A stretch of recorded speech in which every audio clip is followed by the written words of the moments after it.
Hey, how are you? I'm good. How are you? I'm great. Are the other two people there? Yeah, they should be here soon. Is that a rat? Yes, it is. I used to have a pet hamster when I was younger. Yeah. Hey, how are you? Hello, Okay, and is there one more person here? that's right. Okay, so first of all, what's your names? There should be one more coming. Okay. Um, well, I am known as Russian Deadpool just because I like Deadpool, minus the minus the overt misogyny. And what's your name? And I go by Ivy. Okay. As in Poison Ivy. Harley Quinn was supposed to be here, but she went and fell asleep on us. I don't blame you. Like, at least here in Maryland, it's raining really hard, and usually people are sleepy during rainy times. Mm. But yeah, welcome to my live stream. But the first thing I want to ask is like, hey, Well, we should wait for the other person who's supposed to be coming. okay, all right, how many minutes do you think it will take? Uh, he said he's on his way. Let me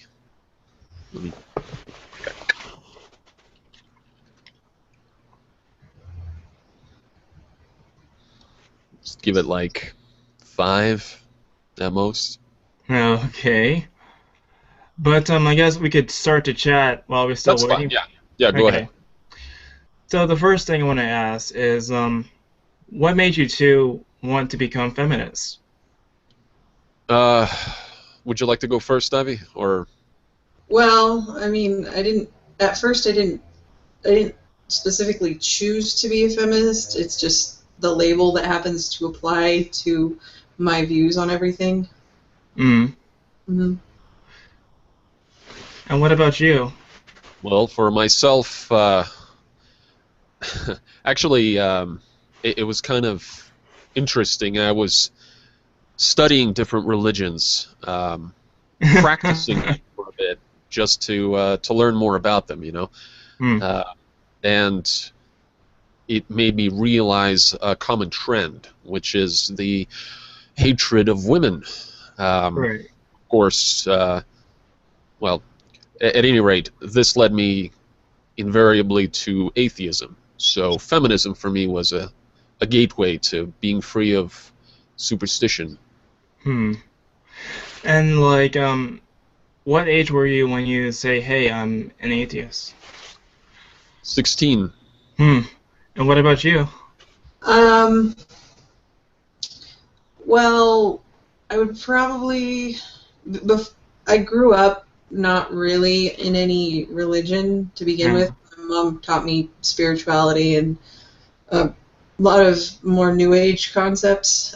So when I was younger, I identified as pagan, and as I got older, those beliefs kind of fell away as I learned more about the world around me and actual reasons for things being the way that they are. So I would have to say I was in my late teens or early 20s. I don't remember exactly when. It wasn't like a pivotal moment where I am an atheist. Okay. Oh, hi. How are you? The one that just joined right now. Hi, hello there. Running a What? little late. What's your name? I'm the rancid feminist. That's what I go as. Okay. And the discussion that we had before you just joined was what made you want to be a feminist, and also what made you want to be an atheist.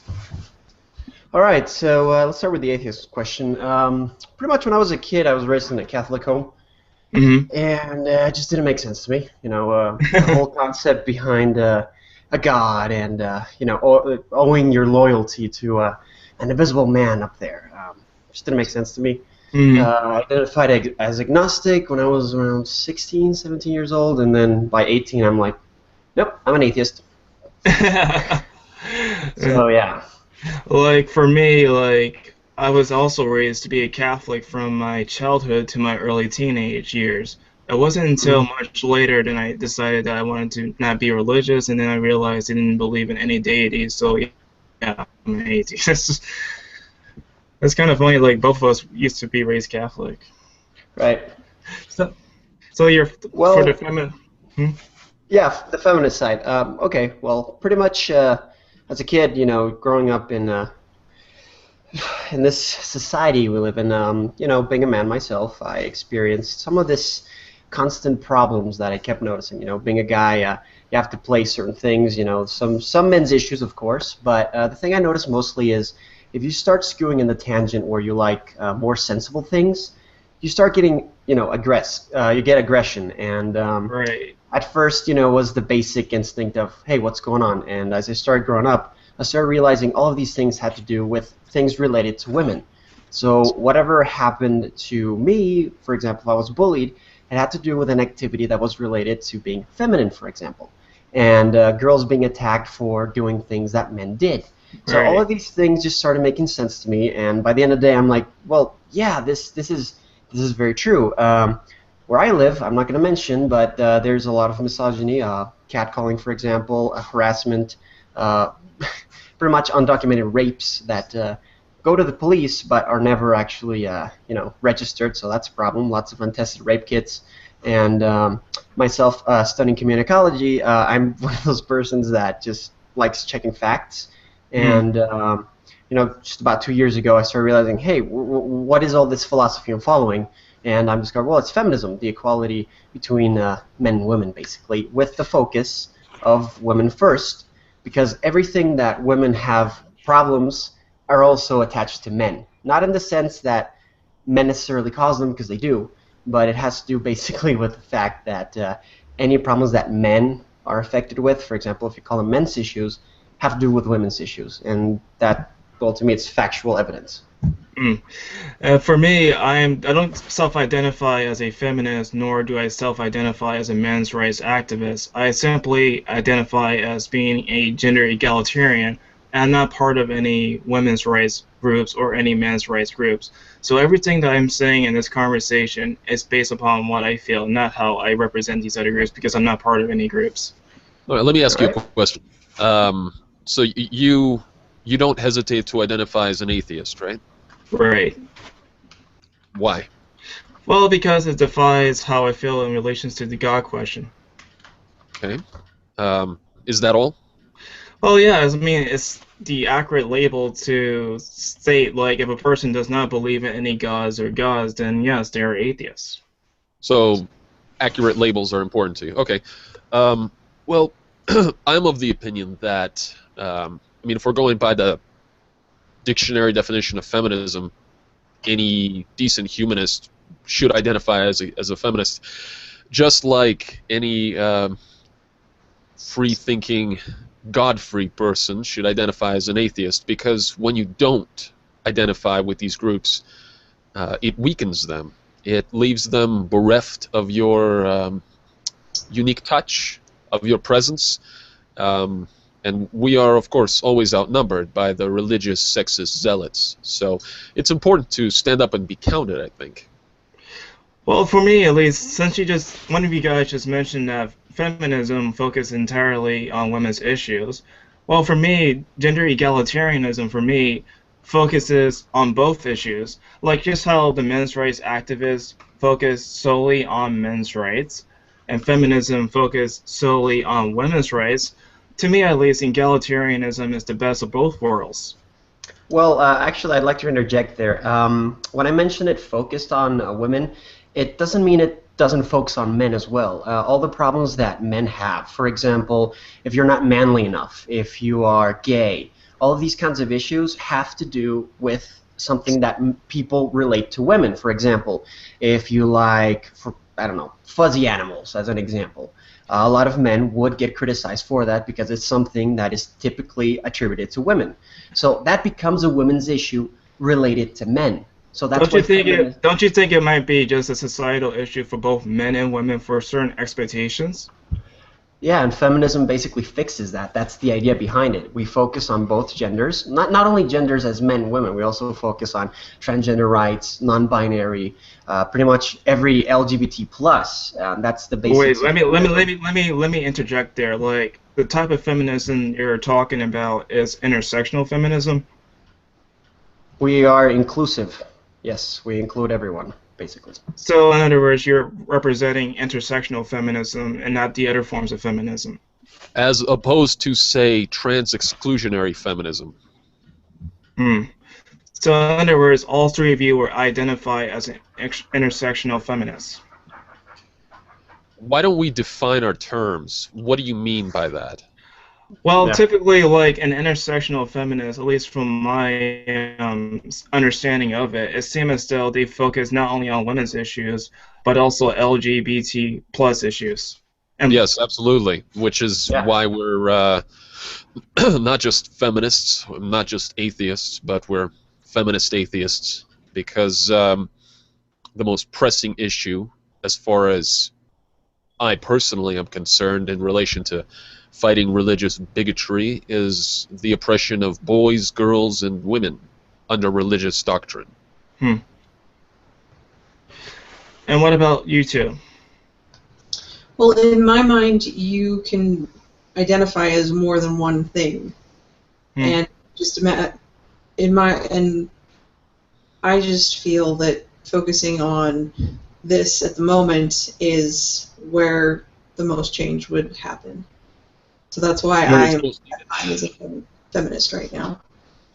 Oh, and so if since you mentioned like you want to advocate for men's rights, wouldn't that also want to make you a men's rights activist? No. The difference between men's rights activists and feminism is, let's just say, men's rights are pretty much. Okay, you know how we live in the world and we basically see that men get pretty much everything. I'm not going to mention pay gap because we're never going to finish this conversation. But pretty much what they, I'm going to say they complain about is pretty much that all these things. I wouldn't have a problem with them if basically they talk about real men's problems, because the things they talk about, to my knowledge and from what I've seen, is basically, these women were mean to me. That was misandry, and instead of actually focusing on the fact that some men are being attacked, for example, trans men. I've never heard an MRA specifically talk about trans men's problems, like, at all. I mean, that to me is something that feminism does cover. We cover that all the damn time. It's something that's But incredibly if important. it focused entirely on women's issue, wouldn't it focus entirely on trans men's issues? I mean, trans women's issues? Feminism pretty much covers everything, because if you're talking about women's rights, trans women are women. Like, they're assigned male at birth, but your gender identity and your gender changes and everything you identify as does overcloud what you're assigned at birth. So under those terms, yes, you are still a woman. Now, when we talk about trans men, even though they are men, it's still a woman's issue, not because they were assigned women at birth. It's still a woman's issue, because all of the problems they have is because, quote unquote, they were assigned female at birth, they transitioned to male, and society doesn't see them as such. That's the men's issue. They're being attacked and discriminated because they are trans. That's also a women's issue, because they're not being attacked just because, oh, they transition. But as a society, we see transition as, oh, you're breaking the binary. And we all know that the binary isn't real. We know it's some construct that we developed after so many years. And we seem to adhere to this fact that men are basically the staple of how you're supposed to be. So basically, if a woman attempts to be a man, and I'm saying this in their own words, not mine. Which one in particular? My thing is, they can't be men. That's the problem a lot of individuals have with trans men. They can't really be men because they were assigned female at birth. Well, yeah, many people are looking at it from a biological standpoint, and from a biological standpoint, they might think, yeah, biologically they're a guy, or biologically they're a girl because of X, Y, or XX chromosomes, and that they actually argue that it's because the reason why they feel like a girl or woman is because of gender dysphoria. Well, I would like to correct you on that. There's two differences. There's gender dysphoria and there's body dysphoria. Gender has to do with the way you identify as, either man, woman, or non-binary, if you will. And body dysphoria has actually to do with your brain and your body itself. There's trans individuals that want to change their bodies but do not want to change their gender itself. If you kind of understand where I'm going at. And when it comes to trans men, the main problem here is that people don't see them as men; they see them as women, and that's the problem, because when we talk about, for example, the patriarchy and misogyny, they're still applying it to them as if they were women because they can't be quote unquote real men. That's the problem. That's why feminism focuses on LGBT things. Not just that, but everything. I mean, intersectional feminism, not just feminism in general. No, feminism should be inclusive of everything. Otherwise, it's technically not feminism. But if I may, excuse me, but the dictionary definition says feminism is the advocacy of women's rights. It's not the advocacy of LGBT plus rights.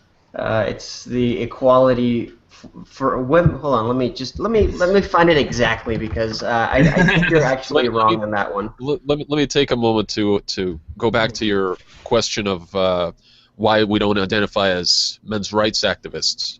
I would absolutely identify as a feminist and a men's rights activist if I saw that men's rights activists did literally anything to help homosexual men or boys in other countries, instead of simply attacking feminism.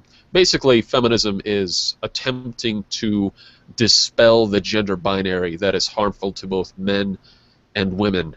And MRAs, from my perspective, years on the internet, from my perspective, this is all they do, is just attack what they consider to be their polar opposite. And I don't consider them to be feminism's polar opposite any more than I consider creationism to be the polar opposite of evolution. It's a false equivalence. But when you say, like, you know, the reason why they're actually criticizing feminism is because, at least, I'm not saying all feminism, but particularly radical feminism, which passes law that actually go against the rights of men. Like what? Like, for example, on the top of my head, there's the manspreading law in New York, passed by, at least influenced by radical feminists. Okay. Then there's also the yes means yes law in California. Like, if a person decides to have sex with somebody, they have to say yes all the time to have sex, otherwise it'd be rape. Or also like the Duluth model, which happens to make sure that all men are actually the person that actually committed the assault compared to the woman. Okay, well, taking them in order, the manspreading is... See, this is kind of the problem. There's a lot of feminists tackling real issues. Personally, I don't consider manspreading to be worth talking about, but the fact that MRAs do kind of says a lot about their priorities and what they're all preoccupied with. The others you mentioned I'd have to look into more closely, but they sound like legitimate concerns, yes. Yeah, the Duluth model and also the yes mean yes law.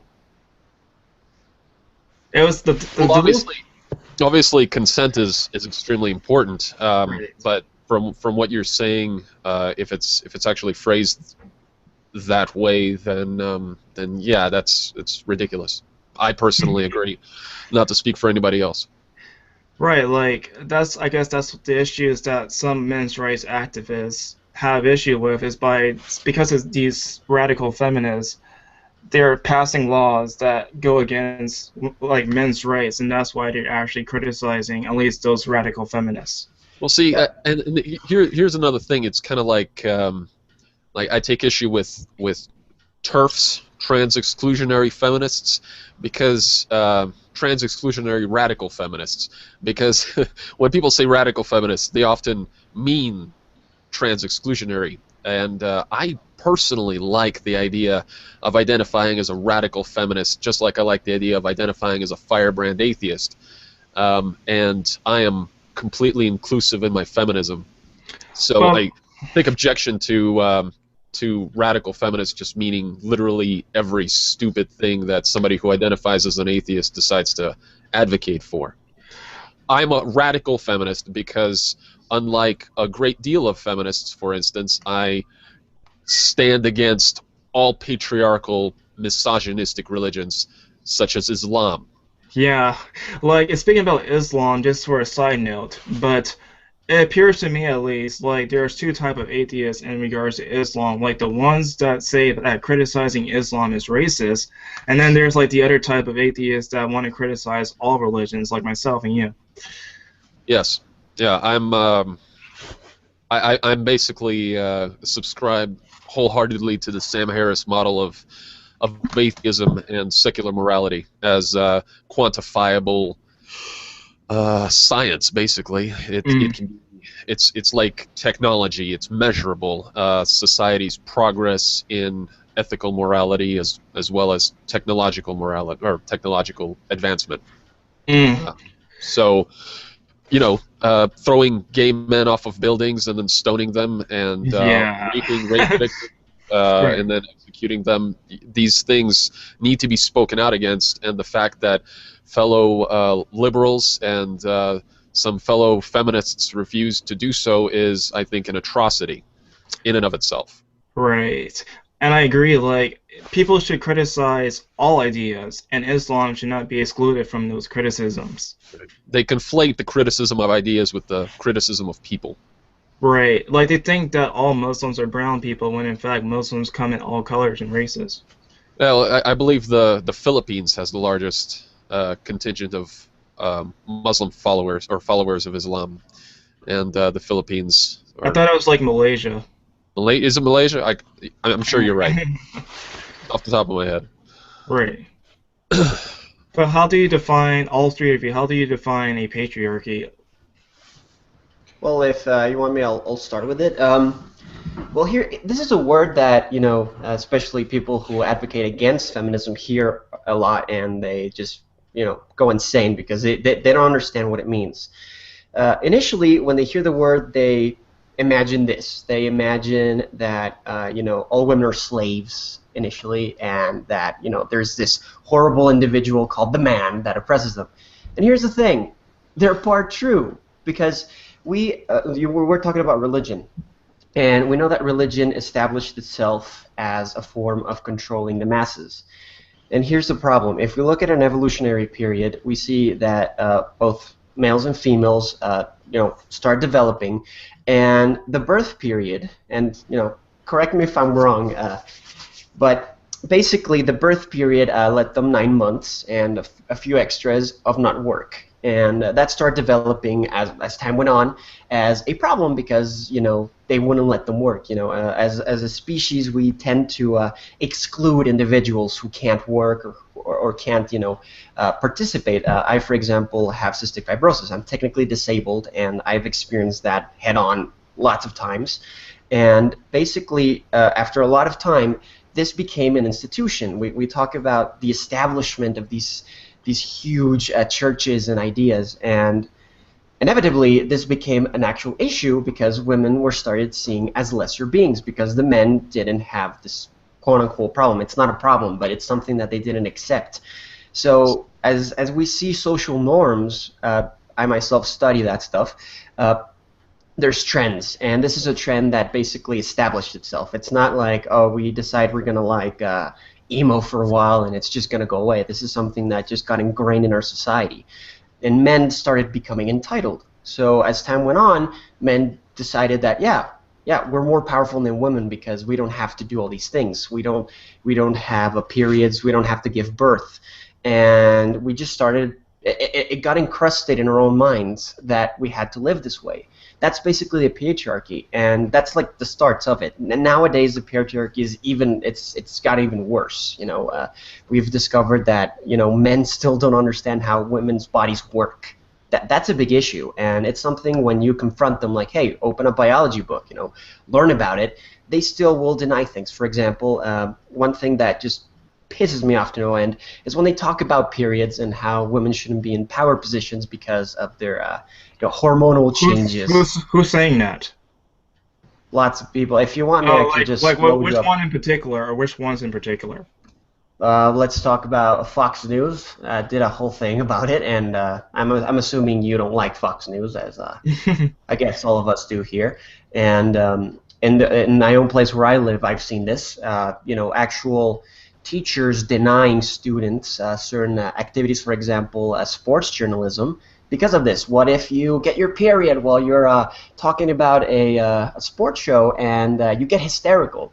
And the funny bit about it is that basically, when women are on their periods, they are high on testosterone, which is basically men all the time. And Right. that's a patriarchal value because men see women as these horrible, raging monsters, when in reality, men are like that all the time. They have Are those you same saying that hormonal all changes. men? Are you saying that all men think that women going on their periods means that it's a patriarchy? No, I'm saying that most men assume women on their periods are a problem when there really isn't. That's part of the It's an patriarchy. example. Like, do you have Yes. any statistics to back that claim up? Sure, just give me a second. Okay. Why don't you Ivy, take it? while he's looking that up, would you like to chime in? Well, something in regards to Rancid, he's not in the U.S. So Okay. I'm not saying exactly where he's at, but he's not in the U.S., so the environment that he's in is a bit different than what we have here. Okay.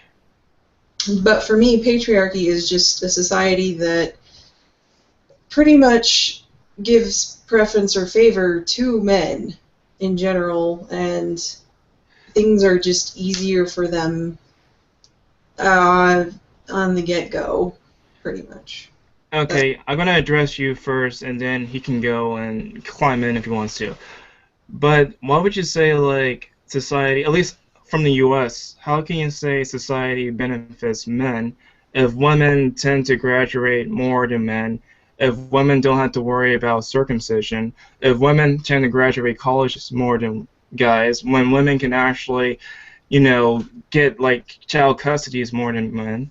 So how can With you... with circumcision, it actually is a women's issue because the mother decides for her children whether or not they are circumcised. But most of the doctors that I know of that have birthed children are male, and they should be the ones that they advise the women, because some women don't know, and cut it off. Why? I don't understand why, but go ahead. I've heard several women who have done it just because their doctor told them, yeah, it's a normal thing, it's fine. And then afterwards they didn't like that they had done that to their child. They didn't realize what it would do to them. But But as wouldn't the woman, I mean, not to downplay the event or anything, but if a person knows that the doctor might be lying or suspect that the doctor might be lying to them, wouldn't they not go on the internet or go to a library to figure out this stuff? well, that's a generational thing. Like in the past, doctors are in a position of power. Like they go to school, they learn this stuff. Before the internet, the internet was really easy to get a hold of. Before giving birth to a child, you go a little out of it because it hurts so much. You're either on pain meds or out of it because it was hurting, and they say, hey, do this thing, and a lot of women did it. So I would think, I haven't had children myself, but women that I know who have in the last 10 years do look it up and do know more about it.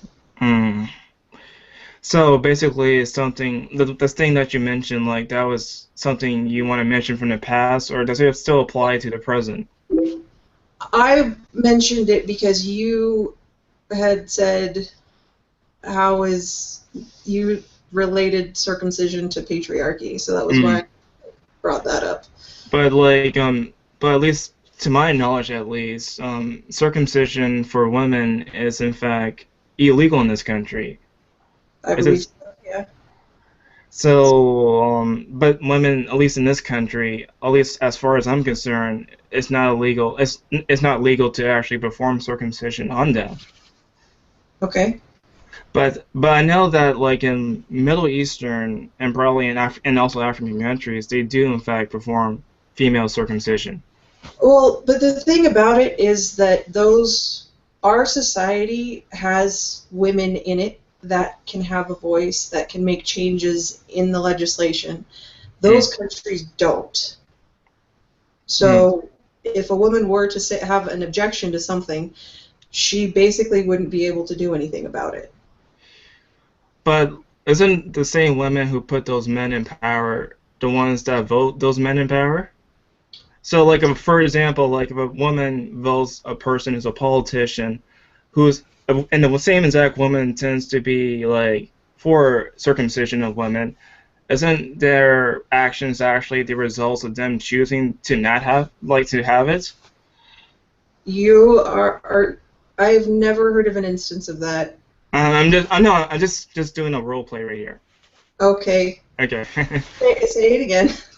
So, if a woman Uh-huh. votes for another man to make circumcision legal for women, isn't it like the woman who actually the women voters voted those guys into office, and actually because of them voting them into office, that's because they wanted them to be in office? What are you talking about? Like, I'm not quite understanding what you're. I'm trying to say like because those women voted those men in office in this role play. what women? What men? I thought we were talking about female circumcision in like countries that Yeah, don't. yes, I am. I'm saying like if those women voted those men in office to legalize female circumcision, isn't it because of them? That's why they have it in this role play. Not necessarily. It would depend on how much the woman knew about the man that she's voting for in power and how much power she actually had in her own decision-making process. Hmm. Because in the Middle Eastern countries, from what I know, the woman does what her husband tells her. Right. So even if she objected to it on a personal level, she wouldn't be able to voice it because of the environment that she lived in. Okay. Exactly. Right. So it's pretty much in Middle Eastern countries, like you mentioned, like women don't have the option to vote those people in office because they already cannot do anything because they don't have any rights. Compared to women who do have rights, who can actually do vote these kind of people in office, they decide to do that stuff, right? If that makes any sense. I'm not sure that it does, being that this isn't like a voting issue in the Western world, which is what we're talking about in terms of women voting. I think the more interesting question is why men haven't voted out male circumcision. Yeah. That's a really good question. Like, I don't know why they haven't done that yet. Which would be an issue for another day, right? Any feminist worth their salt would vote against any legislation that's in favor of genital mutilation. Like, you can count on our vote if that ever goes on the ballot. I don't know why it haven't been illegal yet. I agree. It's part of that whole patriarchal religious thing, I guess, huh? Yeah, like pretty much respect for theocracy. Right, like in the Bible, like it's pretty much says that they have to cut off the foreskins that are babies, otherwise it would be unholy. So part of the reason why people want to still do circumcisions is because of holy texts. Right, and well, when it's a religious reason, but there are also a lot of people that still claim there are medical reasons for circumcision. Right. And that's been proven to not actually be the case. If you teach a child how to wash themselves correctly, it usually does not get infected. Okay. Okay, and what about this third person? Like, let's see, how do you define a patriarchy? The Deadpool guy. You're muted. yes. There we go. How do I define the patriarchy? I like I like all of their definitions, but the one that I always go to, because I usually talk to atheists skeptical about feminism or feminists skeptical about atheism, is I define the patriarchy as essentially that which is described in the Quran, in the Bible, and in the Torah. All three of which, by the way, Harley, Ivy, and myself have burned on video. Burning books is not cool, guys, but it's not like we're going to make a dent in their popularity, so calm down. At any rate, yeah. So basically, pick any one of those guidelines, and that it shows you how that shows you how men are oppressed by patriarchal values. They don't have to literally be They don't have to literally enslave women like they do in those books, in order for there to be patriarchal ripples in society, such as boys having to give the blood sacrifice of cutting off part of their genitals to their genocidal rapist god. Right. So, from all your definitions of patriarchy, it appears to me, at least, that it applies more to the African countries and the Middle Eastern countries compared to, like, Western countries. Weren't you just talking about how there's male circumcision in the Western world? Yes. Clearly something that needs to be discussed. Obviously, women in the Middle East, boys in the Middle East are more oppressed than, say, in the West. But that isn't to say that there isn't anything to discuss about Western patriarchy or oppression or gender roles. I got here a quote from Nicholas Luhmann. He's a sociologist, is actually a guy I'm studying, and he has a quote where he says, "We are still spellbound by a tradition that arranged psychological faculties hierarchically."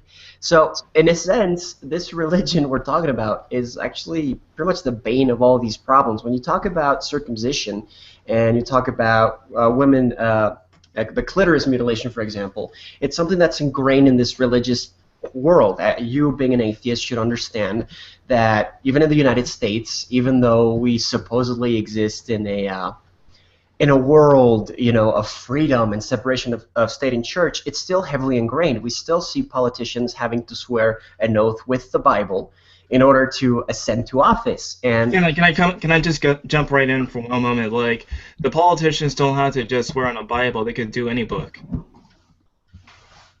Oh, okay. That's it. Well, yeah, but the fact that they do, otherwise they don't get voted in. Yeah, like, it's kind of shows like how much people are religious in this country, and they don't seem to care if they use a Bible. And it's not just any religion. It's not like Wicca or something. It's patriarchal, monotheistic religions. Right. Okay. Continue on. Yeah, so there's still a heavy religious influence, not in the sense that we still follow this religion. There's even atheists that still follow this. There's atheists that still perform circumcision on their children, not because of religious reasons, but because it's something that was ingrained in the society, and that's what Nicholas Luhmann was talking about. It's something that we've done so much in the past that even in a postmodern world, we still apply. That's why all these values are still there. That's why it's really hard to make them go away. Do any of you agree with the dictionary definition of patriarchy? Would you read it for me, please? Okay. Hold on one second. I have to look it up. Okay. And while you I got it here. I got it. Okay. So it says, patriarchy is a social system in which males hold primary power, predominant in roles of political leadership, moral authority, social privilege, and the control of property. In the domain of family, fathers or father figures hold authority over women and children. Many patriarchal societies are also patrilineal, meaning that property and the title are inherited by the male lineage. The female equivalent is matriarchy. Now, here's something that I always see, just last names. That's a very clear example of how the patriarchy works. The whole concept of the children taking the father's name is just out there. It's very plain to see. But the woman who named the child also volunteered to get the last name of the guy. Because of the ingrained patriarchal thing in our society. It's just a societal norm for that to happen. So right. There are a lot of people that do hyphenate their names or don't take their spouse's name. I didn't take my spouse's name, for example. And there are even some instances where the male will take the name, but the overall accepted is taking the man's name because of the patriarchal history and how it has to do with churches and all of that. I mean, wouldn't like men who choose to change their last name or women who choose to change their last names do it because of their own personal decision and not because of outside influence? Most people don't put that much thought into it, from my experience. I mean, it can happen. Of course, there's people that don't mind. But the problem is, if you go to get married, for example, more often than not, they'll assume you are to take your spouse's, referring to a male, the last name, and that's something that just as a societal, recurring event it's an example of this. We see it. For example, we were talking about the other day that. About naming, for example. There's a lot of names that are taken from the father. That's something we see a lot. We see women, for example, Alexandria comes from Alexander. Right. Those are names that have a male origin and then are changed to female. That also exemplifies that, it comes from an origin from male dominance. That's kind of what I'm talking about.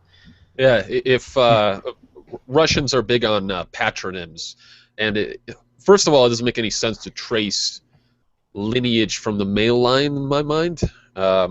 Anybody could be the baby daddy, but for instance, if my father's name was Ivan, Right. and then he named me Ivan as well, my middle name would be the patronym, so I would be Ivan Ivanovich. Whatever the last name is, probably Ivanov or something. There's never like a matronym or whatever the equivalent of that would be. So it's basically, these are default settings for a great number of societies, except for like a few outliers. And back to that dictionary definition of patriarchy, it mentioned that men predominantly run the family. But in modern day society, most women tend to be single. Most women tend to look after kids more than husbands. Right. So for the Western world, that custody issue would be the only thing that would be called into question in terms of the definition of patriarchy. Everything else, I think, anybody who has any grain of honesty and able to see the world for what it is would have to agree that all of those things apply. I mean, I'm not saying that a patriarchy does not exist. I think it happens in Middle Eastern and African countries, but I kind of fail to see how, at least in the United States, how that still applies. Well, I think it still applies just because it hasn't been changed, because it just is the overall landscape of where we live, and we have grown up with it, and it's not extremely violent or anything compared to the other countries. So you don't really. I think it falls into the category. It's not doing much harm, but it actually is, because it is not so noticeable. It actually changes the way the simple things are viewed. Like, it changes the way the slang words are and swear words and. That's almost. I mean, all of that is true, of course, but that's almost not besides the point, but obfuscates the clear and present danger. Love that movie. As, for instance, the prioritization of literally any crime over rape, in terms of which, of course, as we know, the victims are primarily female. Minor drug offenses, nonviolent drug offenses, are processed well before rape kits. Rape kits are decades old, thousands of them, sitting in United States police stations, still not processed. That's an example of how this. Do you have any citation for that? Yeah, it's in my naturalistic fallacy response to Naked Ape video. Feel free. I actually saw that video. It's pretty good. So. Thank you. Yeah, it's basically every single thing that I listed in the description of the video is applicable, and it's just like off the top of my head stuff that I just Googled, and boom, there it is.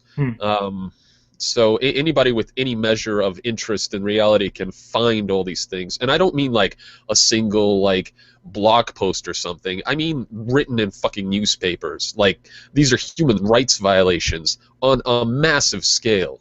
The kind that would make, I don't know, Middle Eastern countries blush if it came to light. Yeah, but like in terms of those unused like those unused rape kits, do you think like society Untested. Untested. Okay. Do you think society as a whole, they think that rape is normalized, that rape is okay towards not just women but also men?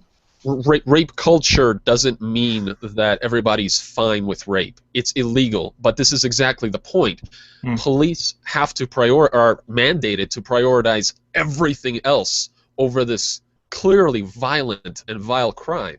Now, people will be like, "Oh shit, rape is really bad," you know. But then again, you have your politicians that are running for president who are pro fucking rape. And again, I have the citations, with their little comments of like, oh, well, you know, she should just like relax and enjoy it. It's a gift from God. This kind of bullshit. That's like the Republican Party. Yes, it's the Republican Party, and the us liberals aren't exactly off the hook either because once again of that cultural relativity or relativism where we turn a blind eye collectively to atrocities that happen overseas because it's not our fucking problem. Apparently. Yeah. So I would not say that the Western world is just this dandy place where there's nothing left to be done. Like in terms of rape culture, at least from my understanding, it seems like, at least in those Middle Eastern and in African countries, laws are actually passed so that when a woman gets raped, they can go to jail for it, actually. And so it seems as though rape is actually normalized in those countries. Oh yeah, yeah. And so to me at least, and also like it's also normalized in prisons, and because every time a person goes to prisons, they kind of get this expectation of getting raped there. So absolutely, it seems as though rape is actually normalized. At least the attitude towards rape is normalized towards guys going to prison, and also those Middle Eastern and African countries that normalize women getting raped without any kind of action towards against it. So it seems as though, at least since the word rape culture came from prison anyway, it seems as though at least rape culture happens in prisons and it also happens in Middle Eastern and African countries. It also happens a lot in the military. I'm a veteran myself, and what I found, because men are the majority in at least the United States military, we men tend to be the victims of sexual assault more often than, well, not more often than, but just generally more. Right. Women they pretty much have to expect at least sexual harassment. The thing that I found really atrocious was that, number one, men who got sexually abused were, because of those ingrained macho man, machismo gender roles, they were expected to shut the fuck up and suck it up. Right, like every time a person gets, like every time a man gets raped, like they pretty much laugh at a person because they got raped, and that's not good at all. Of course not. And women in the military pretty much have to expect to get fucking raped because, well, it's such an old boys club. Everybody's got to have their back. And what I found really atrocious was that when we were deployed, women were more afraid of fellow soldiers than they were of the fucking enemy, even though they too engaged in combat. And that is fucking sane. So it's great. So you're saying like rape is actually rape? What? Sorry, but I want to just jump in for 1 second. I can't really say much about the military situation, and since your videos mentioned that you were in the military, is it safe to say that the attitudes towards rape is expect that women will get raped there? That is what they encounter once they get raped.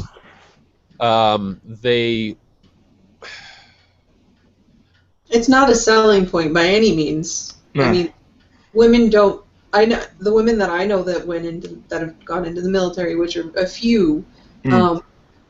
They They weren't told anything like that. They weren't told they were going to have to be extra careful or guard themselves more. They went in thinking, "Oh yeah, I'm going to be one of the team. I'm going to be an Right. equal here." And regardless of They what the are. expectation is, I think we can all agree that this is not something that our soldiers should have to fucking worry about. And yet, Right.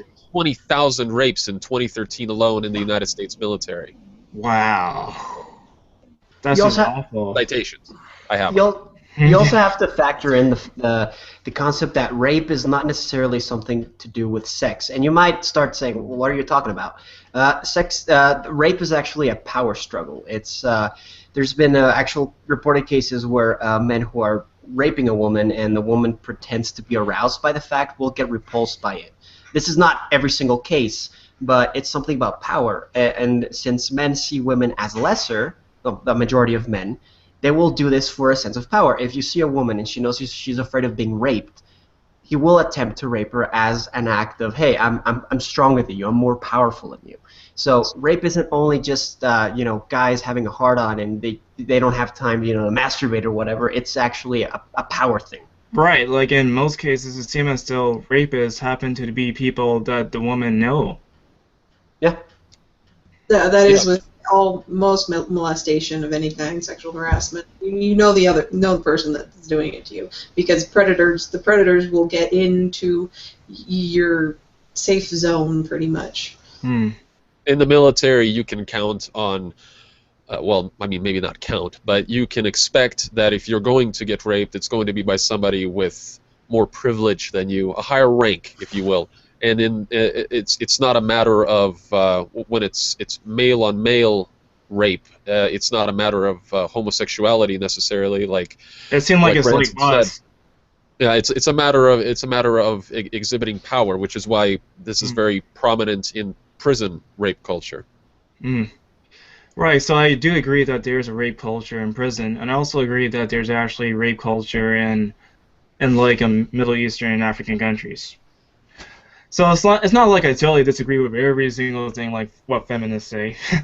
I try to be Well, even. what is your basis for denying rape culture in society and in the military, for example? I mean, I never heard about the military situation, so I'm quite ignorant about that. So if you could provide any sort of citations, I could probably change my mind. Good. I told you where you can find them, right? Not yet. The description of my response to the naked ape. Okay. All right. So in that study, like, it could point out to like the prison. I mean, not prison. Military rape statistics. Yes, there's also a documentary. I think it's called "The Silent War," and that documents male and female sexual abuse victims coming forward. Many of them have lost their jobs, their commissions, as a result of standing up against the system. And this was a huge deal in VA circles, and in I believe there was some legislation that was being moved forward to try and counter this. I think President Obama had spoken on it multiple occasions whenever it would come up in the news, which is entirely too often, and yet not often enough, because too often this goes quietly, which basically is a breeding ground for perpetual rapists, for serial rapists, in a environment where this kind of thing is kept quiet, where the victims are shamed, where the victims are retaliated against. It's the perfect environment for them. So it seems as though, just judging from what you're saying, that a woman getting raped is pretty much normalized in military. Rape in general, but yes. Yeah. That's just really sad. It's beyond sad, yes, but that's an example of problems in Western culture. Yeah, because mostly military in the past, it seemed as though they had the emphasis of male fighters, and then it's only more recently that they added female soldiers to the battlefront. That's that's true for the United States military, but Right. not every country has been as backwards in this. For instance, my grandmother fought alongside Lyudmila Pavlichenko against the Nazis. Lyudmila Pavlichenko killed more Nazis than all of Rambo's kills in all of his fictional movies put together. My sister is a scout sniper, or was a scout sniper with the Israeli Defense Force. She's no noob to real violence. And I don't mean military wannabe violence like in Call of Duty or something. Okay, let's see. How do you define like a person who's a men's rights activist? How do I define that person? Yeah, like how do you know a person is a men's rights activist? I'll let everybody else go first. This is the first thing you always hear is, "I'm a nice guy," and you know, I have a problem with that because they have this concept that if you are a nice person, a woman would specifically like you, and this is something they always, you know, fight about, and they make huge forum posts about it. Like, why didn't this woman like me? She's being. What kind of forum posts? Like, what's the name of the forum? Reddit. Wait, and what's the subreddit? I believe it has to do with the B forums, but I've also heard it, you know, in actual real life conversations. This concept where, oh, I'm a nice guy, she has to like me, and what people, especially MRAs, don't understand is if a woman says no, that she doesn't like you, she means no. They take this as a challenge. They have this concept where they think they can quote unquote conquer women. And wait a second. So you're telling me everyday people, like in like real life, say that I want to actually date this woman, but I can't because I can't take control of her? No. Also in the U.S. Okay. Yes. But again, lots of a majority of the MRAs are from the U.S. There are some where I'm from, especially. Funnily enough, a lot in geek culture, but they have this perception if they act nicely and they have this facade on, they'll basically get laid, and that's wait. So you seem to, at least to me, just judging from your description, you seem to describing pickup artists, not men's rights activists.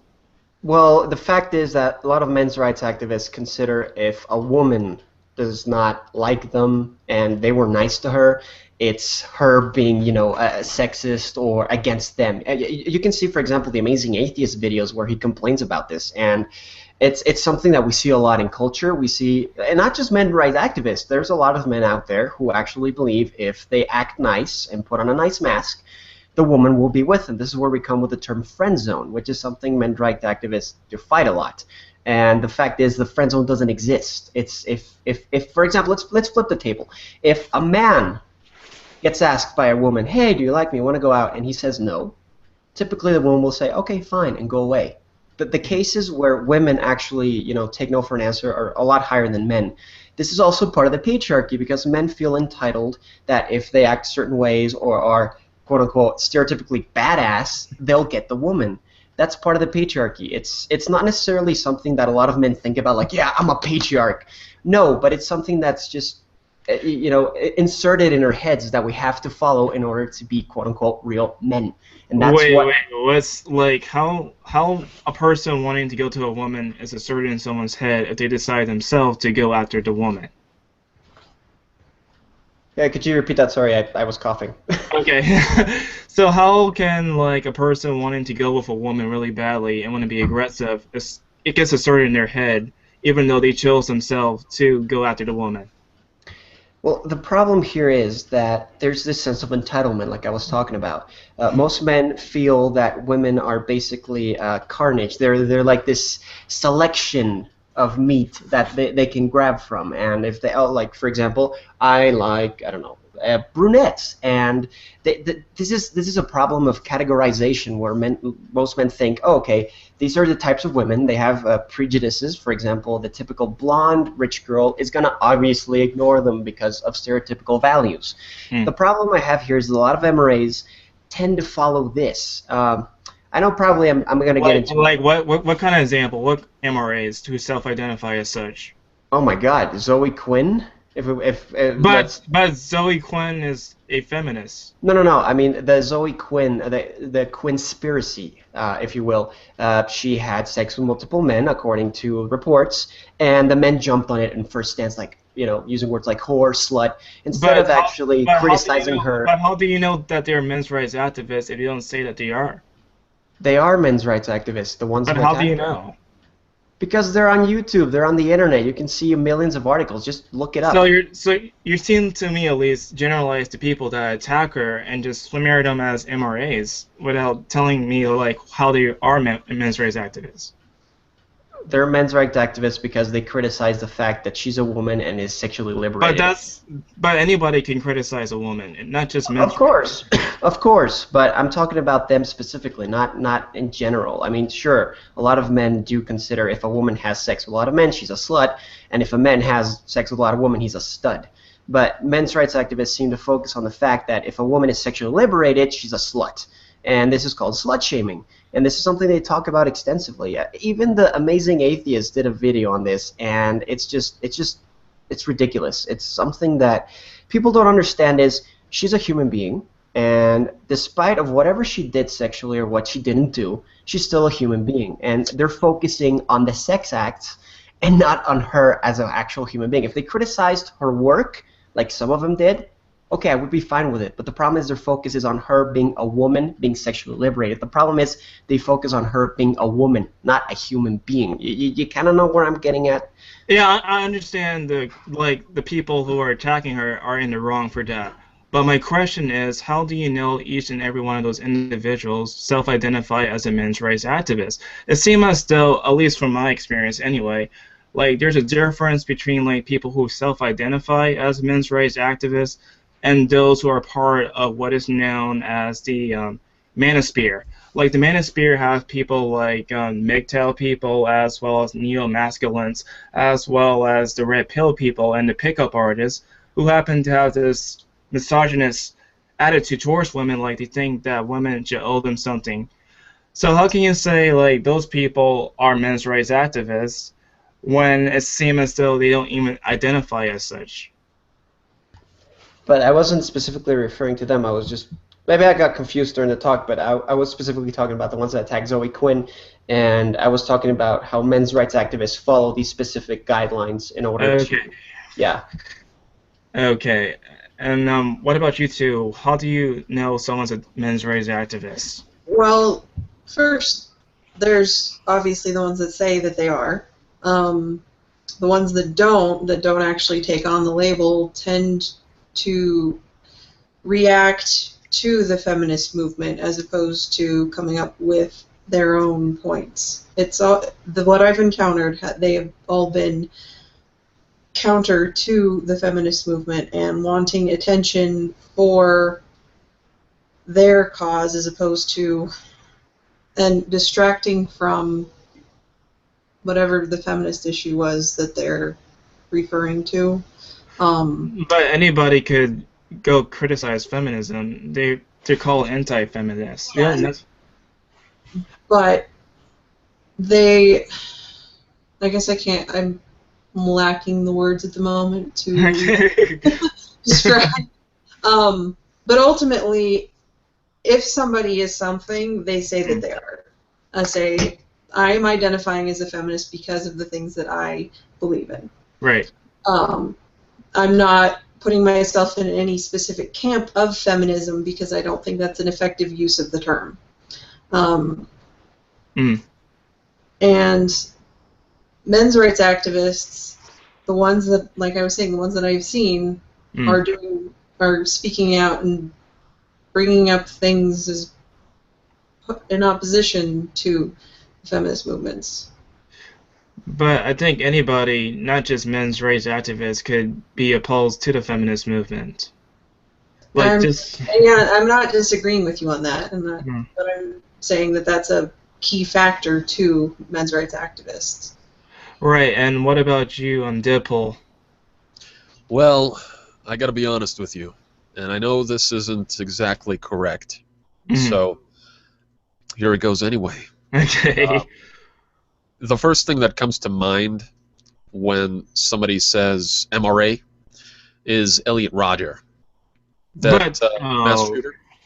yeah, but Elliot Rodger, at least from the history records, from his YouTube channel and everything else, it seemed as though he didn't identify as a men's rights activist or watch any men's rights activist stuff. Right, Is that but true? even if you don't identify as, you can still be one. It's like I mentioned before, I was a feminist before I even knew what it meant. But wouldn't that mean that if a person does not identify as a men's rights activist, or if a person does not be part of the men's rights movement, like any men's rights group, like Elliot Rodger, then how can he still be a men's rights I activist? was I was under the perhaps misapprehension that he did in fact identify as that. Okay. If that's not true, sue me. Very good. Yeah, like I I would, stand corrected. No problem with that. I would like for like to prove that point, I would direct you towards a video by Bane666. He did a series of videos called the let's see, what was the name of it? But anyway, he did a series called the Toxic Feminism something. I forgot the rest of the words, but he did a video where he showed how Elliot Rodger was not part of the men's rights movement or didn't self-identify as a men's rights activist. Okay. It looks like we just got a notification. Do you see that? Yes, I did. Okay. Well, at any rate, I don't want to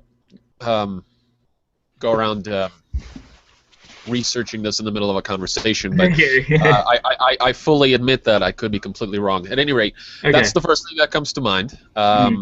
And the second thing that comes to mind is my years of interacting with people who identify as men's rights activists, and their only concern seems to be to throw up statistics of instances where men are disadvantaged in order to counteract feminism, as if that is their entire purpose. Like I said at the beginning, I would have no problem identifying also as a men's rights activist if they actually did something to help men. In my experience, all they do is attack feminism. I don't know how the fuck that's supposed to help men. At least it seems as though, like, judging from the videos that I've seen of men's rights activists, they do criticize feminism because, at least, I'm not saying your type of feminism, I'm saying the ones that are the misandrists. They seem to criticize those misandrists who people call radical feminists because of those laws I just mentioned earlier. That's why they try to attack them, because they feel as though they're violating men's rights.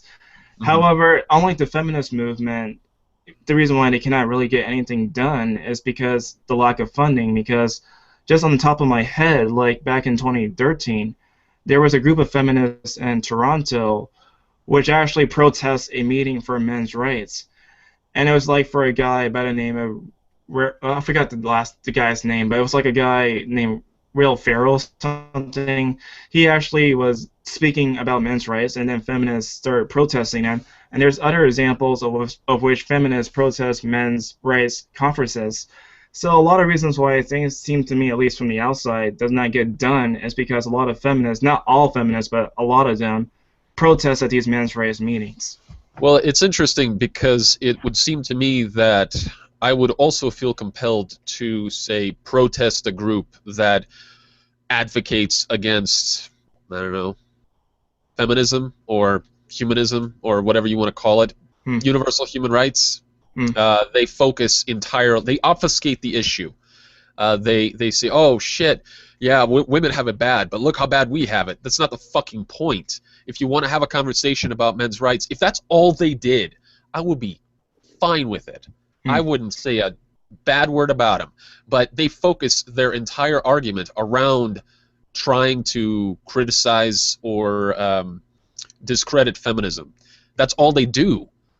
Now, correct me if I'm wrong, and if you can provide me a few links, I guess that would be fine, but I still wouldn't be very much convinced, because they would be, in my experience and in the experience of, I don't know, anybody with a Google search engine, the exception to the rule. Okay. And do you have any questions for me? Any of all three of you? Since I just got done talking, I'll let the others go first. Okay.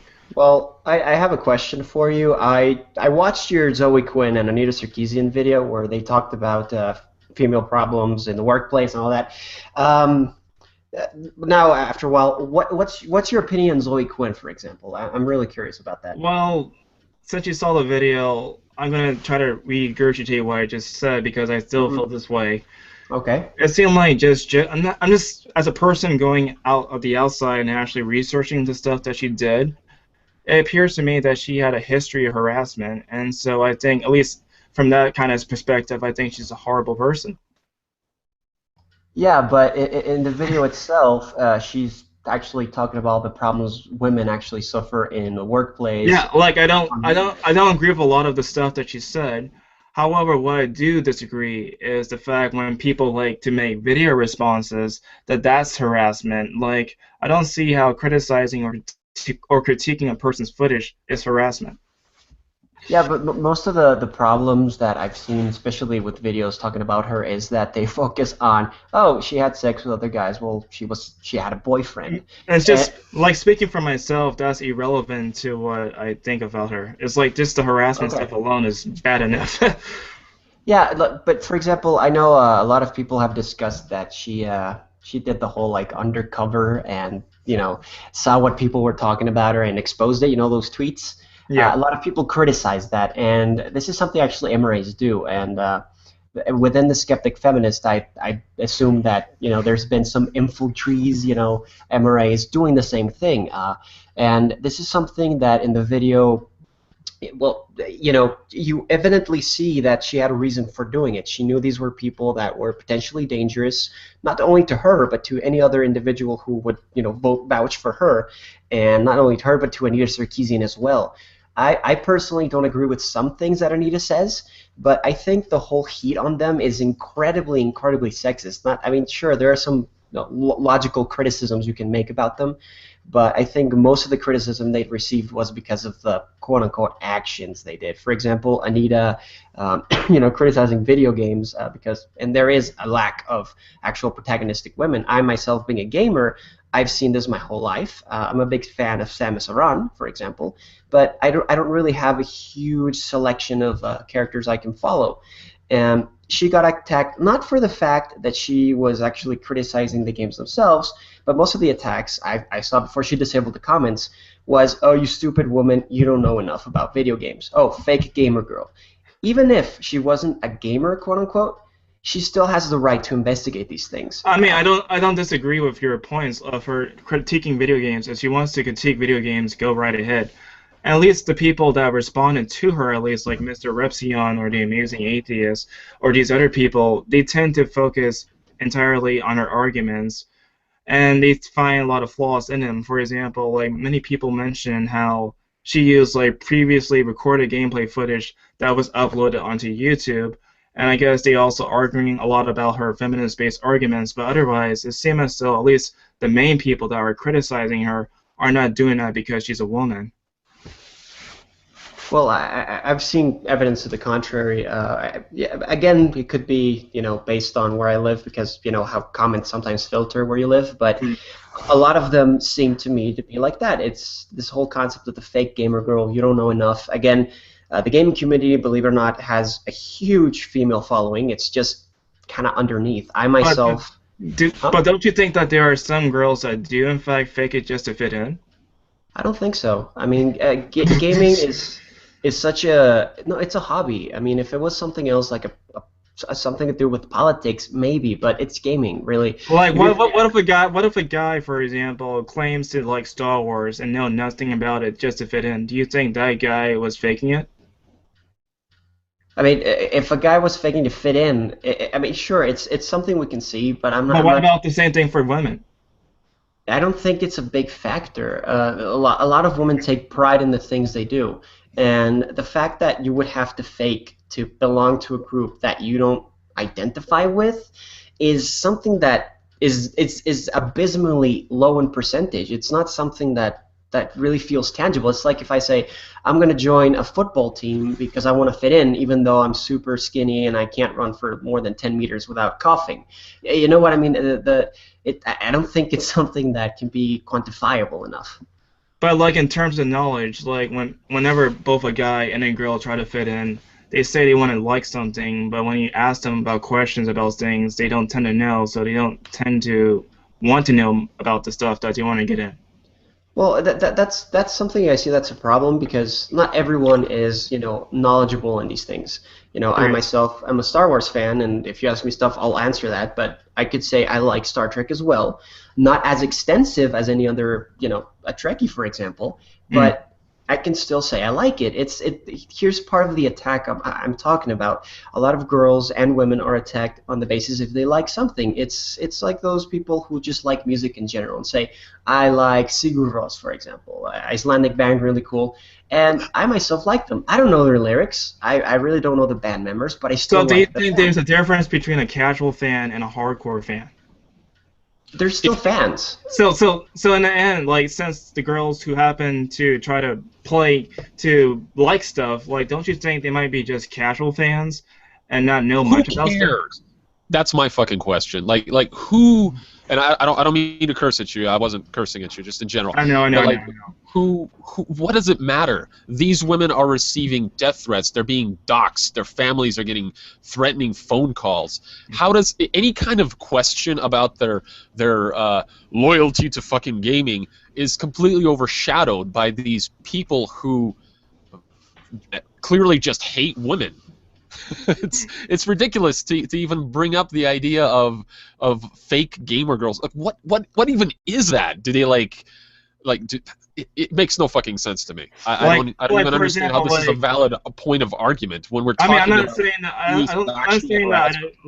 I'm not saying that I personally think that way because I don't really care either way. But no, but you're bringing this up as though it's some kind of valid argument. This isn't even the point anymore when we're talking about like Gamergate, for instance. The point is that Gamergate is known now for what? Is it known for GARM journalism being ethical? No, it's known for attacks on women, vile attacks on women. That's what it's known for. That's what you guys stand for. actually, I don't stand for that at all. I actually stand for ethics in video game journalism. Well, I know, and that's the problem. It's kind of like the moderate religious people, like they kind of obfuscate and validate those who are more zealous in their beliefs. It's a problem no matter which way you swing it. Both groups are contributing to the problem in a different way. But if you look at a recent study, and I could give you a link for it, it seems still, at least on Twitter, that 88% of people who identify with Gamergate are not harassers. Okay, so that's still, what, 12% of people? Yeah, that's a small percent of people that are harassers. I don't see that 12 is all that small. But I mean, even if those facts are correct, like, what does it matter if those are the people that are getting all the airtime? Those are the people that are getting all of the attention. For whatever reason, isn't that a bigger talking point than whether or not Zoe Quinn slept with multiple men, or whether or not Anita Sarkeesian is a real gamer girl? Like, let me go. It's so ridiculous. Let me go over Zoe Quinn. I think the reason why people bring up Zoe Quinn is because one of the 5 guys that she slept with happened to work at Kotaku, which can probably affect the rating of a game because she slept with her. You know how like celebrities kind of like sleep with other people to get higher ratings? Is this the same game that she gave out for free once it was released? Depression Quest, right? Yeah. Depression Quest? Yeah, it's free on Steam. Right.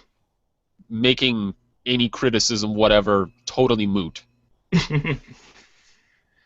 Especially in light of the kind of atrocious behavior we've been seeing in response to this. If it was just like, hey, this is fucked up, you shouldn't be sleeping with journalists who are covering your games, that'd be fine. But these motherfuckers are going on there and doxing people. They're like, hey, Mommy Quinn, I'm going to come and fucking kill you or whatever. It's like ridiculous. those people are really bad. However, they tend to be anonymous. We don't really know who are doing these kind of things. Does it matter? They're the ones dominating the conversation. Right, and they're not identifying as a Gamergate. Instead of those people. If you care about ethics in games, you should be talking about those motherfuckers who make the games industry an unwelcome place for homosexuals, for women, for people that, frankly, make things more interesting. Like, people like Sargon of Akkad do bring this stuff up, but the point is that, yes, those people who are anonymously trolling them or harassing them, that is bad, and I myself am against that. However, we cannot really jump to the conclusion because these people harass these people, therefore Gamergate. We cannot really do that if they're anonymous. Well, here's a problem. If you have a jar of cookies and there's at least one cookie that's poison, would you actually? Oh, I know this argument, so it's not going to work on me. It's pretty logical. Like, if you have a problem in a group, and let's say, quote unquote, you have these dissenters that, even though they're supposed to believe in the ethics of video game journalism, but they really don't, that represents the whole group. You see what I mean? These are so you're saying, like, if a radical feminists do misandrous thing, that represents the whole entire group too? No.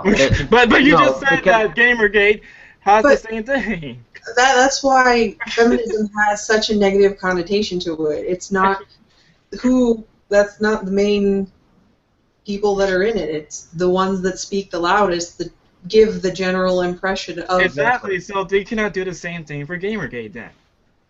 You can't. That's why people associate Gamergate with trolling that hard and that sort of a thing. That's wise, because they are the ones that are the loudest and the ones that are getting the attention right now. You know. I know, but they don't. But at least the anonymous ones do not affiliate with Gamergate, so we have no way of knowing if they're part of Gamergate. So what they're what you're saying is that just because it's completely anonymous, we don't really know. Okay. Like, if we were to assume that they are a part of Gamergate, wouldn't that be an argument of ignorance if we don't even know who they are? I wasn't assuming that they were a part of Gamergate. I was under the impression that the actual people in the community of Gamergate were going and doing this. That's what I had heard.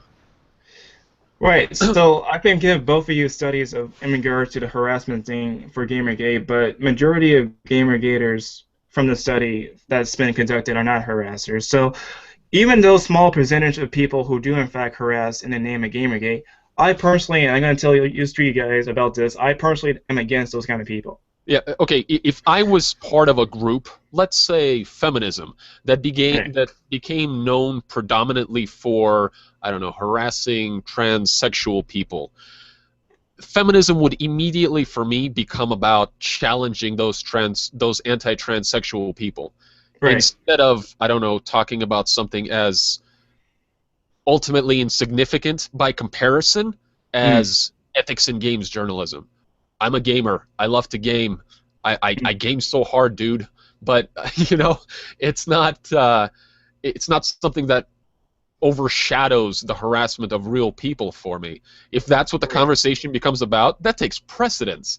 And so feminism is about what? The breaking down of gender roles in order to empower women and enlighten men. That's how I see it. So and Gamergate is about ethics in games journalism. Right. It's become overshadowed with harassment of female gamers. That should be what Gamergate is now talking about. You've made your points about game journalism. Major people who are Gamergate do in fact talk about this stuff and do say that they're against this stuff. I don't hear about it. I mean, I would like to. I really like. I believe you. It's not something that I would make it my main vocal point if I was affiliated with Gamergate to denouncing these people. Like, this is not what games should be about. The games community. This is not what being a gamer is about for me. Right, I'm against harassment of any form. Just any harassment, period, is wrong for me. Good, we're agreed. But the problem I just have with the Anita Sarkeesian and the Zoe Quinn speech is that they're saying that making video responses to them, like critiquing their ideas, is harassment. And I don't have anything against them because they're women. I can care less if they're women. I just disagree with their ideas. That's fine. I'm not a big Sarkeesian fan myself. Right. And I don't see how video responses are harassment unless they are actually doing something other than just criticizing their points. Right. Yeah, I'm with you on that. That's fine.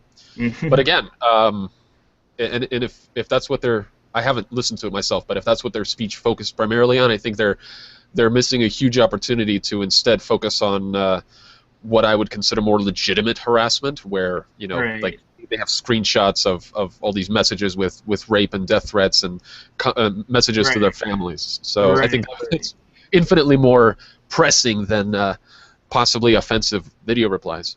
Right. It just does not make any sense. And also, apparently, according to the UN study, it mentioned that apparently by poking somebody on Facebook, that's also cyber touching.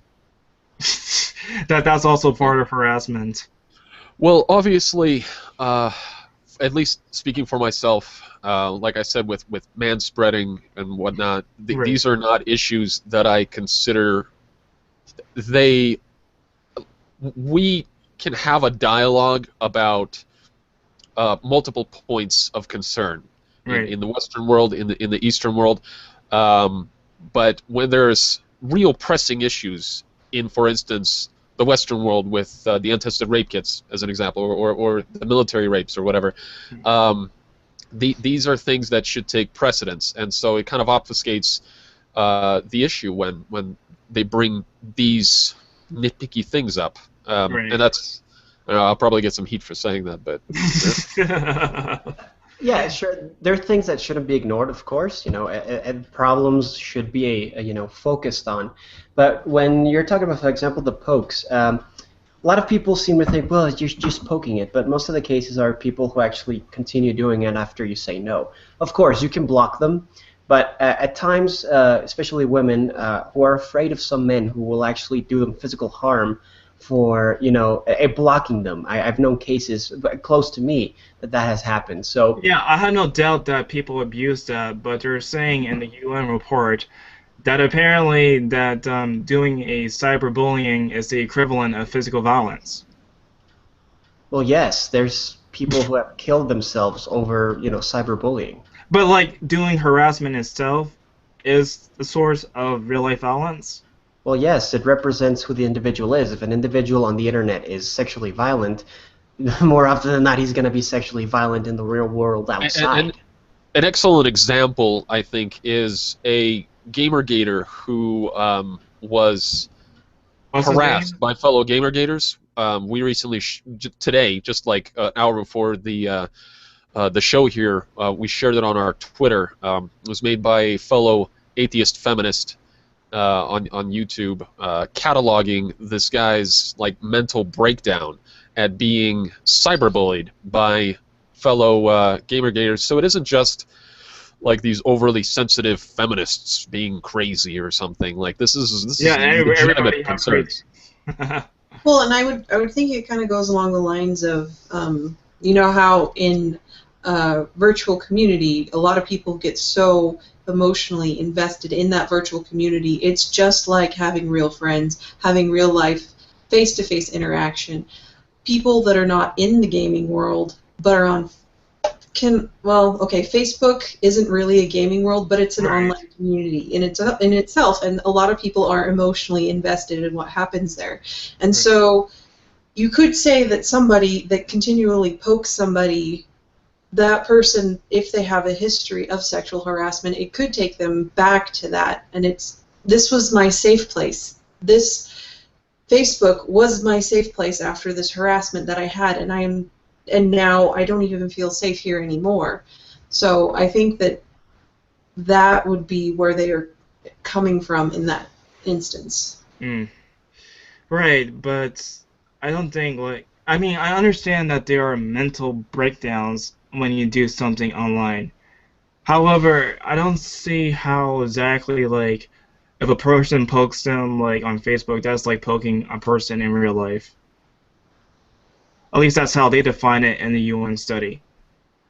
Right, but if you don't want to be poked and you've already stated that you didn't want to, and that's done to you, that's technically a violation of your own individual rights. It's as if someone speaks to you on the street, for example.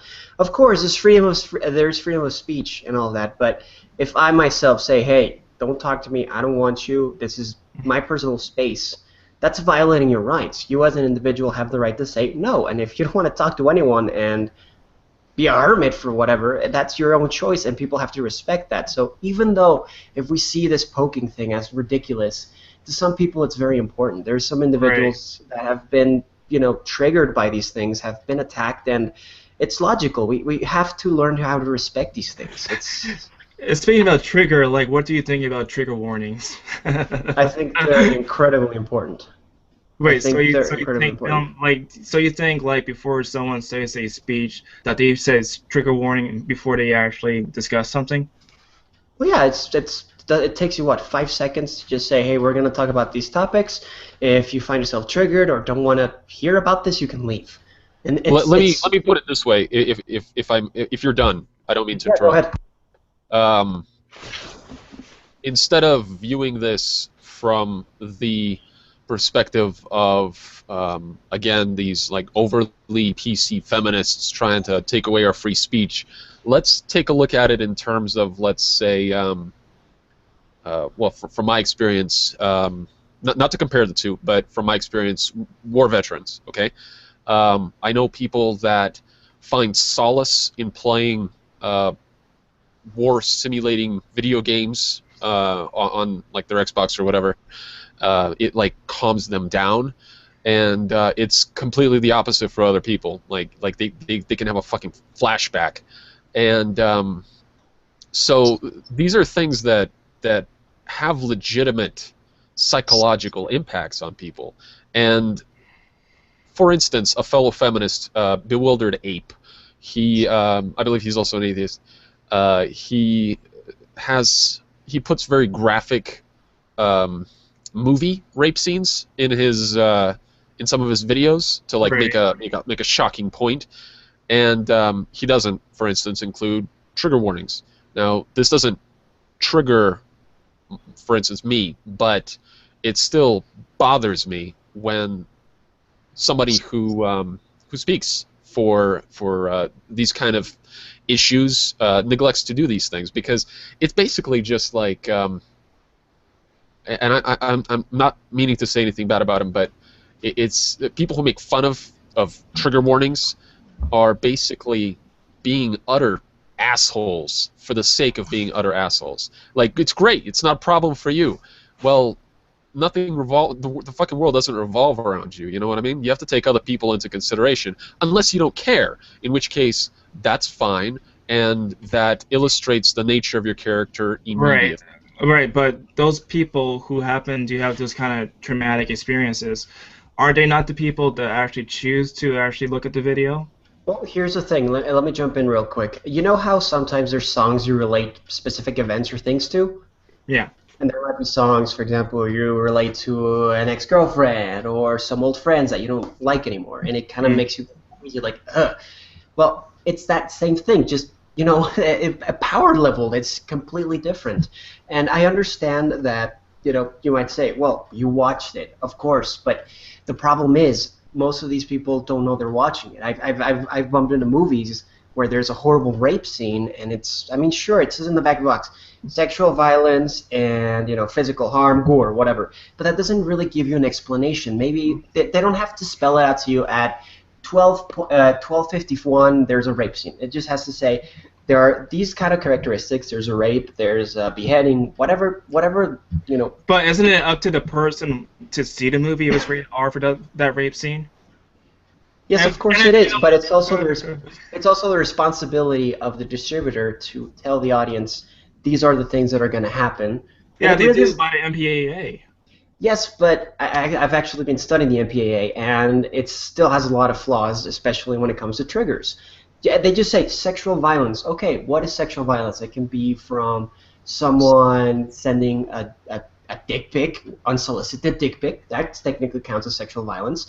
Or it could be a horrible, horrible gang rape. You know what I mean? It's too vague. You seem as though you're making these people so helpless and not trying to research about this thing that they're going to see.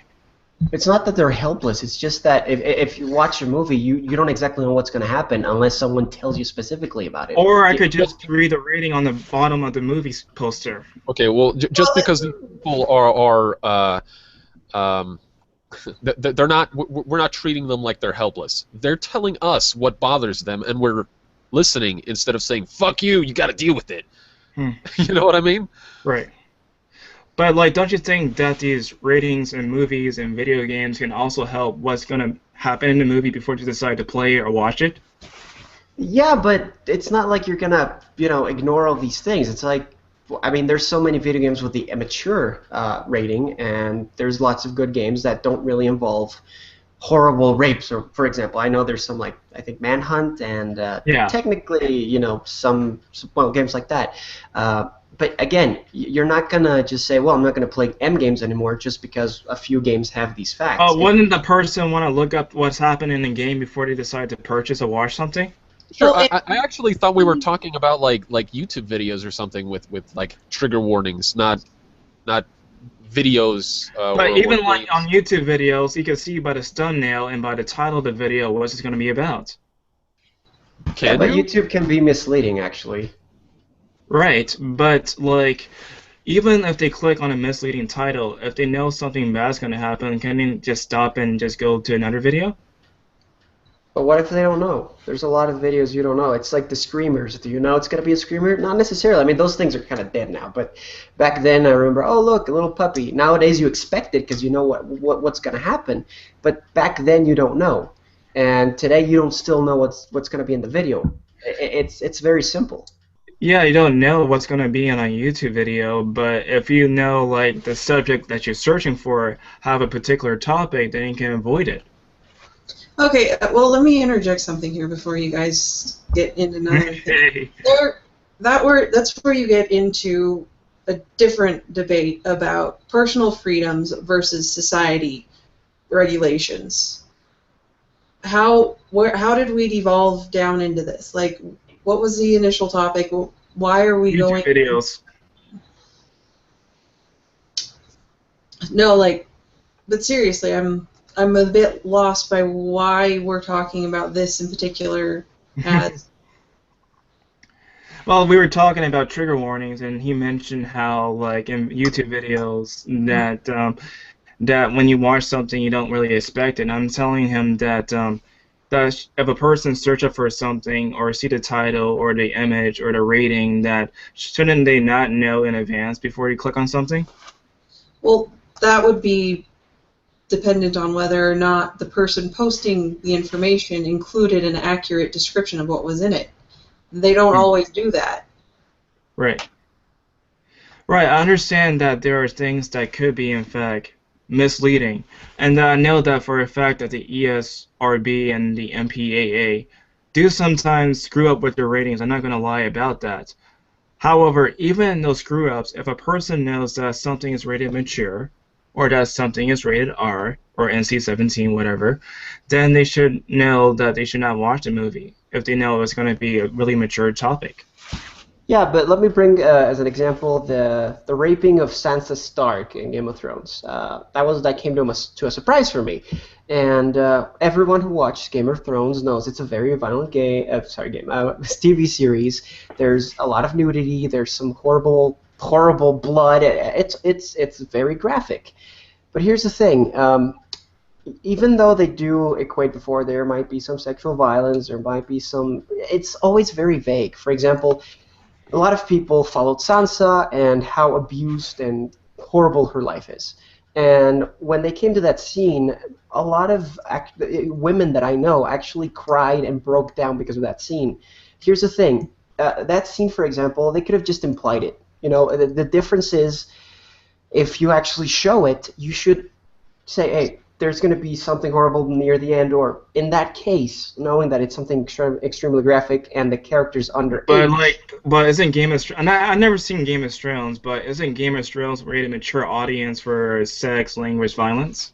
Yes, but There's not a But every, then they should know that Violence they're going to and have gratuitous it. violence. Okay, let me interject something again here, because you were saying that the trigger warnings are specifically applied to YouTube videos, and then you go and you talk about the movie ratings and what we should be expecting to see. And I think what the trigger warnings in the YouTube videos are supposed to be those warnings. It's not giving an explicit description of what's going to be happening. It's like, hey, this is something that's sensitive material. It's known to be sensitive material in our society.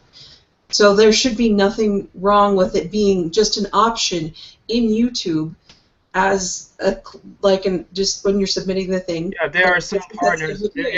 Yeah, there are some partners out there that do enable ratings on their videos, and not all the YouTube videos, like all movies and video games, get a rating.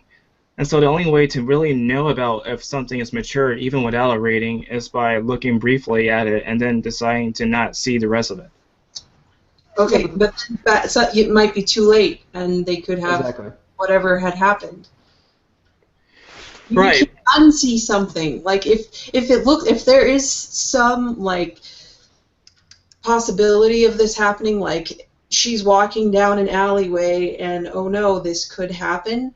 Like most people would think, oh, that might happen. I won't watch it. I'm not disagreeing with you there, but if it's something where there isn't that, like there isn't that already in the material that's being talked about, or it's just like a little snippet for shock value, those should be marked in some way so that they don't trigger people. I'm not trying to downplay people actually feeling those traumas, but wouldn't it also help, like if you watch a movie or TV show or play a game, to actually read about the plot before you play it or before you watch something? Yeah, but you don't always have the time to do that. A lot of people, that's when you take it into the person's personal responsibility for what they consume in the media. And say, my boyfriend wants to take me on a date. He doesn't know that this happened to me. He's surprising me with this movie. I have no idea what this movie's about because I've been busy in real life and I don't watch movies very often, and he wanted to surprise me. So then you have the rating to tell you, oh, there's some stuff here, and it as Rancid was pointing out, it is still pretty vague. Apparently, I don't pay attention to ratings because personally, there really isn't anything that bothers me.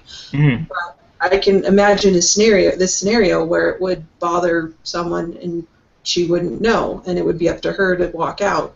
But then she's insulting her boyfriend or whatever. Right. I'm not saying that that doesn't happen. It's like I'm just personally advocating for personal responsibility, and at least just hearing all you guys' thoughts on this trigger warning stuff, it seemed like yes, there are people that are in fact helpless, but they should also take personal responsibilities before seeing such things. Yeah, but you can't always know. Like, I know we've repeated this time and time again, but it's not something you can always know. I mean, a TV series, you know it might contain these things, but there's episodes that don't have anything. Game of Thrones, again, some episodes are just politics, and they talk politics, and that's it. And the next episode, they're just killing and raping everyone. And that's the kind of things that you can't predict. If a person, for example, wants to know about a YouTube video or a movie or a TV show, and they have friends, for example, do you think that the friends can probably give them like information in advance before they see something? Well, but I mean, look, it's not like first of all, do you expect let me finish this. Number one, do you expect people to like read the books before watching a show? Number two, the shows differ from the books, and so how? I mean, just the description of the show, not the book. Surprised by something that's supposed to be a surprise. Now, I understand that it kind of ruins the surprise if there's like explicit description of a plot point, but it should still.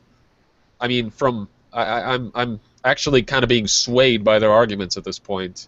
I was kind of ambivalent about it myself until now. So anyway, like, do you have any other questions for me?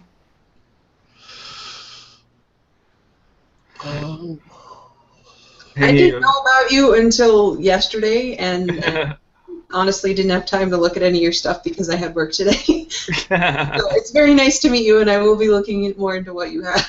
Yeah, this was a very pleasant conversation, and I'm glad that we had it. Yeah, and again, like, even though I'm not a feminist, I just call myself an egalitarian. I feel as though, like, compared to these other feminists that we see in the media, that you guys are actually pretty reasonable, and I actually wouldn't mind having a chat with you guys again. Yeah, that'd be cool. Yeah, For okay. somebody who identifies as an egalitarian, you too seem very reasonable. Thanks. All All about right. having conversations. So All right. Take care. yeah, Thank have a you. good night.